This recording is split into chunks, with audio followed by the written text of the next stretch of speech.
दोस्तों, पूनम ये बदला हुआ नाम दोस्तों, जिसकी उम्र थी 17 वर्ष और ये भोपाल का एक एरिया पड़ता है अशोका गार्डन। अशोका गार्डन में ये अपने मामा के साथ रहती थी। दरअसल में इसकी माँ का देहांत हो चुका था और इसके पिता ने दूसरी शादी कर ली और वो अपने पत्नी के साथ कहीं और रहने लगा। अब जो ये पूनम थी, इसका पूरा खर्च और इसको पालने का जिम्मा आ गया इसके मामा पर। इसका मामा अशोका गार्डन में एक झोपड़पट्टी में रहता था। दोस्तों, जब पूनम 17 वर्ष के आसपास हो गई, उससे पहले ही जो इसका मामा था, मामा ने अपने दिमाग में क्या सोचा कि उसने इसको जो पालने में खर्च किया था वो उसे वसूल करना चाहता था इसके जिस्म से। इसलिए वो रात को दारू पी कर आता था, इससे छेड़छाड़ करता था और ये इन चीज़ों से तंग आ चुकी थी। दोस्तों, सर्दी की एक भयानक रात थी। उस रात जब इसका मामा इसको पकड़ के अपने बेड में ले जा रहा था तो इसने हाथ झटक के वहीं बैठ गई और बैठने के बाद इसका मामा अपने बिस्तर पर जाकर सो गया और वो नशे में इतना धुत था कि उसे लेटते ही नींद आ गई। और उस दिन इसको मौका मिल गया। ये लड़की वहाँ से अपना सर्द रात में सिर्फ एक ड्रेस पहन के वहाँ से निकल गई और वहाँ से निकलते जब रोड में चल रही थी, सुनसान अंधेरी रात की रोड में, तो एक जगह पड़ती है दोस्तों, जिंसी चौराहा। ये जिंसी चौराहे के पास एक पेट्रोल पंप है, वहाँ पर खड़ी हो गई तो इसकी किस्मत, जहाँ से ही अपनी इज्जत को बचाने के लिए जिस घर से निकली थी, और अब इसको ये मालूम नहीं था कि इसकी इज्जत आगे चल के बाज़ार में एक नुमाइश बन के रह जाएगी। दोस्तों, जब ये वहाँ खड़ी थी तो वहाँ एक ऑटो रिक्शा जो दलाली का काम करता था, नाम था सलमान, वो ऑटो रिक्शा वाला, उसका ऑटो रिक्शा खाली चल रहा था रात में और वो आके इसके पास रुका। इसके पास रुकने के बाद उसने कहा, बैठो रिक्शे में, इतनी रात को कहाँ जाओगी, मैं छोड़ देता हूँ। और ये उसके रिक्शे में बैठ गई। दोस्तों, फिर जो कहानी यहाँ से शुरू हुई, सुनकर आपकी भी आंखों में आंसू आ जाएगा। नमस्कार दोस्तों, मैं हविंदर सिंह और आपसे अनुरोध है दोस्तों, मेरे इस चैनल को आप प्लीज़ सब्सक्राइब कर लें और लाइक करें, शेयर करें, साथ ही साथ वीडियो को ज़्यादा से ज़्यादा शेयर करें। तो चलिए दोस्तों, शुरू करते हैं इस बच्ची की जो दर्द भरी कहानी है। जो सलमान ऑटो वाला था, उसके ऑटो में ये बैठी तो उसको ऑटो ले जाकर एक नज़दीक के होटल में ले गया। होटल के सामने उसने ऑटो रिक्शा खड़ा की और इस जो पूनम थी, पूनम से कहा कि मेरा कुछ काम है यहाँ, इतनी सर्द रात में तुम यहाँ बाहर बैठ के ठंड में सुकड़ जाओगी, इसलिए मेरे साथ अंदर चलो। क्योंकि वो रिसेप्शन पर जाकर पहले ही कुछ बोल चुका था, इससे पहले भी शायद उसने बहुत ऐसा किया होगा।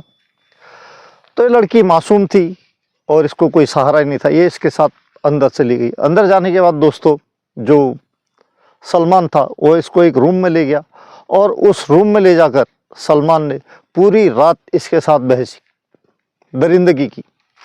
और जब सुबह हुई तो इसको वो वहाँ से लेके आया, बोला मैं तुमको एक साहब के पास ले जाता हूँ और वो तुमको अच्छी तरह रखेंगे भी, वहाँ तुम्हारा रहने के लिए खाने की कोई दिक्कत नहीं है, वहाँ काम भी कर लेना उनका। दोस्तों, सुबह ये जो सलमान था ऑटो रिक्शा में ले जा करके इस लड़की को एरारा कॉलोनी ले गई। जब एरारा कॉलोनी ले गया तो एरारा कॉलोनी एक वीआईपी कॉलोनी है दोस्तों भोपाल की, और वहाँ ले जाके इसने आशुतोष वाजपेयी और उसकी पत्नी महक यादव, उनका दरवाज़ा खटखटाया तो महक यादव बाहर आई और उसने देखा कि सलमान खड़ा है, क्योंकि वो पहले से इनका दल्ला था। तो उसने लड़की को अंदर लिया और सलमान को वहाँ से भेज दिया। अब सलमान ने कितने पैसे लिए, क्या लिए, ये मालूम नहीं। तो जब सलमान चला गया, लड़की को अंदर लाए। लड़की को उसने बड़े प्यार से उसको पुचकारा लड़की को और उसको अपने फेवर में लिया। उसको सबसे पहले वो बाथरूम में ले गए, वहाँ एक अच्छी साबुन से उसको नहलाया धुलाया और अच्छे कपड़े पहनाए। जो पूनम थी वो समझ नहीं पाई कि उसके साथ क्या होने वाला है, तो वो खुश थी कि उसको इतने अच्छे माँ बाप जैसे मालिक और मालकिन मिल गई। लेकिन दोस्तों, अब कहानी यहीं से शुरू होती है। जब उसको एक दिन उन्होंने रखा, 2 दिन रखा, काम भी कुछ नहीं कराया और तीसरे दिन से अब जो महक यादव थी, आशुतोष वाजपेयी की पत्नी, उसने दूसरे दिन एक टैक्सी वाले को बुलाया और वो कार लेके आया। इसको कार में बिठा दिया जो पूनम थी, और कार वाला पूनम को ले जाके एक होटल में ले गया दोस्तों। वहाँ जाकर एक कमरे में पूनम को ले जाकर ले गए तो वहाँ एक बुजुर्ग अधेड़ उम्र का इंसान पूनम का इंतज़ार कर रहा था। और उस रात पूनम दोस्तों जो अपनी आबरू बचाने के लिए अपने मामा के घर से भागी थी, अब उसकी आबरू बाजार में आ गई थी। और उस रात उस बुजुर्ग ने पूनम के साथ वो सारी हरकतें की, और पूनम वहाँ से दूसरे दिन सुबह घर आई तो उसने अपनी मालकिन जो महक यादव थी उससे पूछा कि आपने ऐसा क्यों किया। महक यादव ने कहा, बेटा यहाँ सब कुछ ऐसा ही होता है और इसी के पैसे मिलते हैं, इसीलिए तुमको इतने अच्छे कपड़े और ये पहना है। उसके बाद पूनम हर रोज़ दोस्तों किसी न किसी के हम बिस्तर होने लग गई, और वो इतनी उब गई इस घिनौने कार्यक्रम से कि उसको लगा कि आत्महत्या कर ली जाए। फिर इसके बाद जो ये आशुतोष वाजपेयी था, उसने उसको ट्रेनिंग दी कि वो लुटेरी दुल्हन का काम करे। इससे पहले भी वो 2-3 लड़कियों से ऐसे काम करा चुके थे। और उनका इतना ही नहीं था दोस्तों, वहाँ कॉलेज की लड़कियां भी आती थी जो अपना टाइम पास करती थी, शराब सिगरेट पीती थी, लोगों के साथ कमरों में जाती थी, और ये पूनम देखती रहती थी। पूनम को ये सब चीज़ घिनौना लग रहा था। आखिरकार जो आशुतोष वाजपेयी था वो अशोकनगर गया। मध्य प्रदेश का एक ज़िला है अशोकनगर। अशोकनगर में जाकर उसने एक व्यक्ति से बात की और उससे जो पूनम थी उसकी शादी तय कर दी, और उसके एवरेज में लिए 2 लाख रुपए। अब पूनम की शादी दोस्तों अशोकनगर में हो गई। जब अशोकनगर में हो गई, कहते हिंदू रीति रिवाज के अनुसार जो लड़की है वो पहली दिवाली अपने ससुराल में मनाती है, और उसके बाद सारे त्योहारों को उसे अपने मायके बुला लिया जाता है। लेकिन जो पूनम थी वो अपने मायके जाने को तैयार नहीं थी।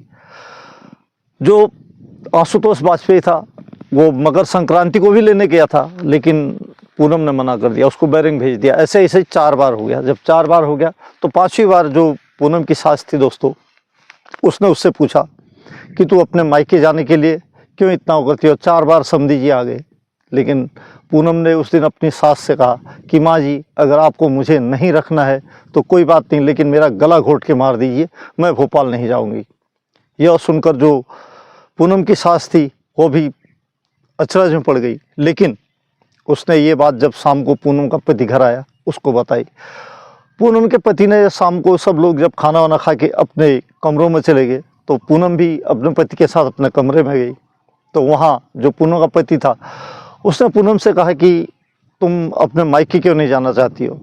तो पूनम ने कहा, आप मेरे सर पर हाथ रख के कसम खाइए, न तो आप मुझे छोड़ेंगे और नहीं यहाँ से निकालेंगे, तो मैं आपको सच्चाई बताती हूँ। तो उसने कहा, पगली, तेरा इसमें कोई गलती नहीं है, मैं क्यों तेरे को भगाऊंगा, तो सिर्फ सच बता दे। तो पूनम ने दोस्तों पूरी रात अपनी आप बीती उसको सुनाई, जिससे उसके पति का भी दिल पसीज गया। पति ने दूसरे दिन अपने पिता और माँ से ये सारी बात बताई, लेकिन दाद देनी चाहिए उन सास बहू की। दोनों ने पूरी कहानी सुनी और पूनम को अपनी बहू ही नहीं बल्कि अपनी बेटी की तरह स्वीकार किया।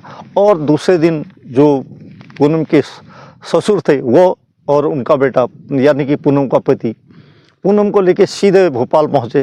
भोपाल जाके अशोका गार्डन थाने में जा गए और वहाँ अशोका गार्डन में उन्होंने जो आशुतोष वाजपेयी और उसकी पत्नी महक यादव और सलमान खान के खिलाफ बलात्कार 420 अपहरण का केस दर्ज कराया। और ये केस दर्ज किया अशोका गार्डन टीआई हेमंत श्रीवास्तव ने। और हेमंत श्रीवास्तव ने ये कहानी पूरे अपने मातातों को बताई, जिसमें पुलिस कमिश्नर हरिनारायण मिश्रा और डीसीपी प्रियंका शुक्ला तुरंत पहुंची। उन्होंने एक टीम गठित की। टीम गठित करने के बाद दोस्तों अब पूरा जाल बिछाया गया। जब जाल बिछाया तो आखिरकार जो आशुतोष वाजपेयी था उसको और महक यादव दोनों को गिरफ्तार कर लिया। और जब दोनों को गिरफ्तार किया तो दोनों ने इसको पहचानने से इनकार कर दिया।